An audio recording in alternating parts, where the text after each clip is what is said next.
Good morning and welcome back. No, I have not played game 4 yet. Yes, I still have my head, but that'll be later.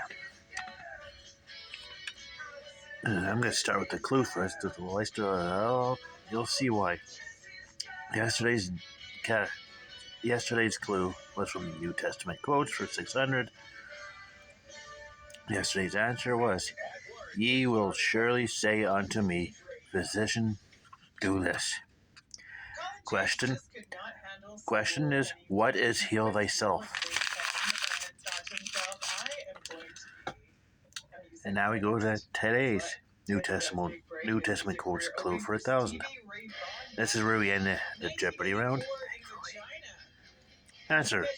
Jesus said that a wise man built his house upon a rock, but the foolish man built his house upon this. I think it was sand. Could have been quicksand. It won't last long on that either.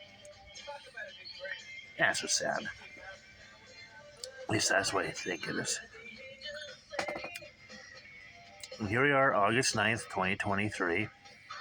Let's see, 35 years today since the most famous trade.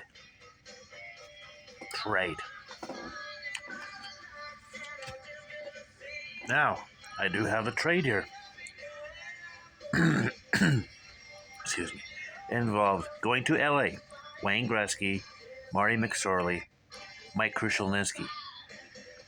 Going to Edmonton, Jimmy Carson, Martin Gelinas. First round picks in 1989, 1991, and 1993. And $15 million cash, presumably Canadian.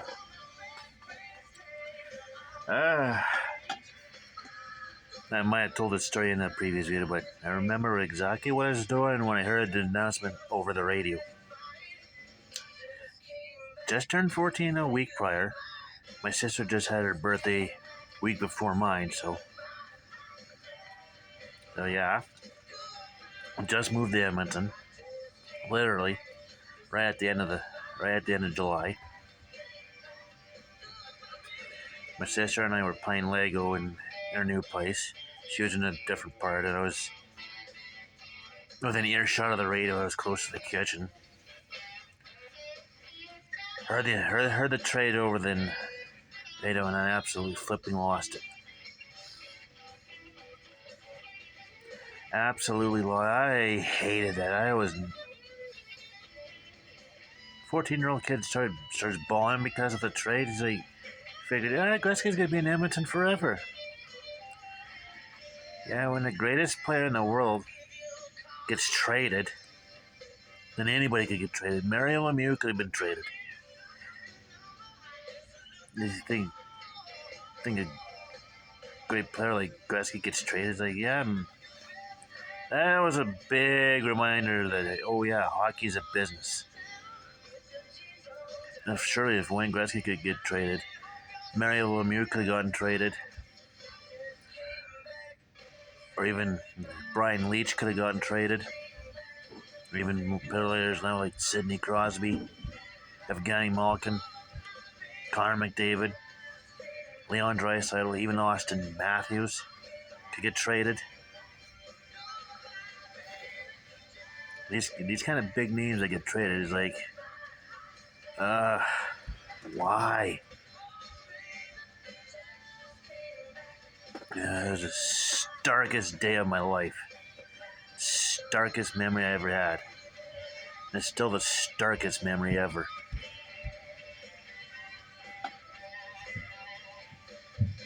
It's a trade I don't think anybody will ever forget. Even ESPN had a 30 for 30 series, and one of the subjects was the Gretzky trade, called the King's Ransom. Even Pocklington pulled Gretzky aside and said, hey, you could call this off, we don't have to do this. Even Sader pulled him aside and said the same thing, you don't have to do this, you could just walk away. And Gretzky was like, no, we come to Gretzky's crazy, no, we come this far and might as well just get it over and done with. Now, there's a chance he could have backed out. Yeah, even Rod Phillips, who did the Oilers play-by-play, was up. He heard a report saying that Gretzky could be traded within that day, August 9th. He calls Glenn Sather and says, asks about it. Sather says, stay by your phone. So you knew something big was going to happen, and it happened. So yeah.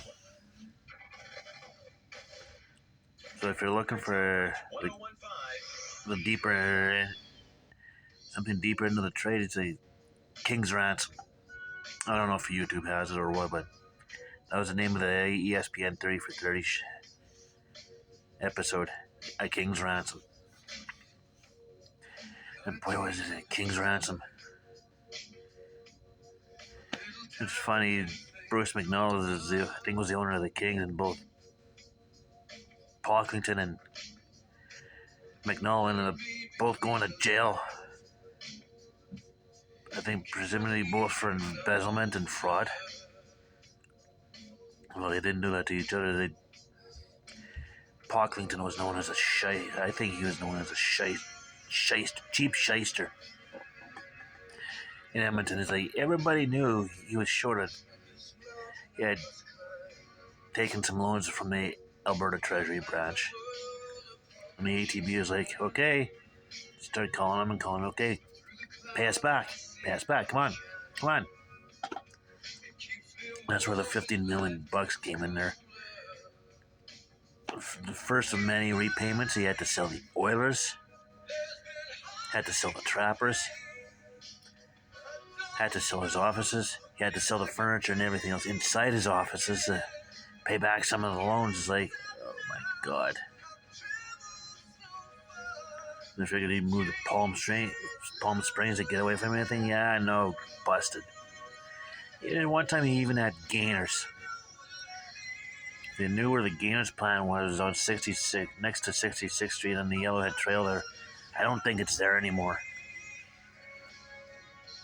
I'm not sure that building may still be there, but Gainers I don't think is there anymore. If someone knows about it, let me know. There's that strike that Gainers had, I think it was 86. I think the employers knew how cheap it was. Like, no, let's unionize.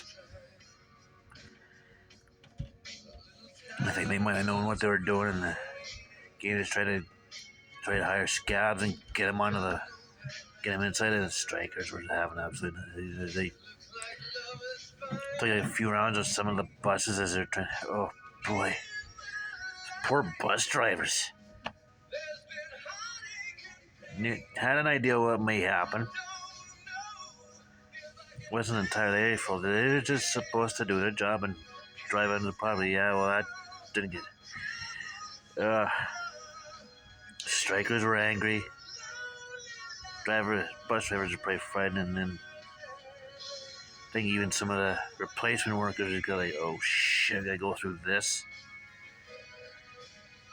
Yeah, I'd be frightened too. I think he might have sold Gainers too.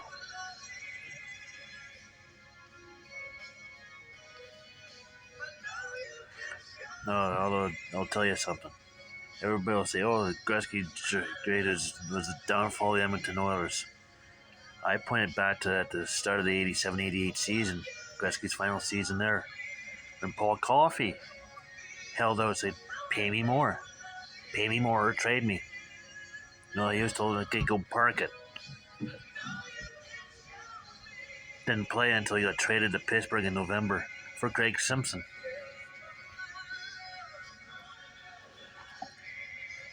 Craig Simpson had a 50-goal season that year, both with Pittsburgh. Well, it started between Pittsburgh and Edmonton, but most of his goals were in Edmonton, though. So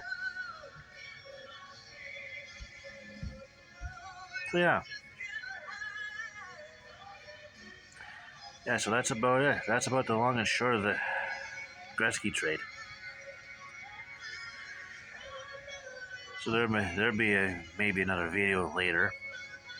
I think there will be another video later. So, yeah. Anyways, in the meantime and in between time, stay tuned for that.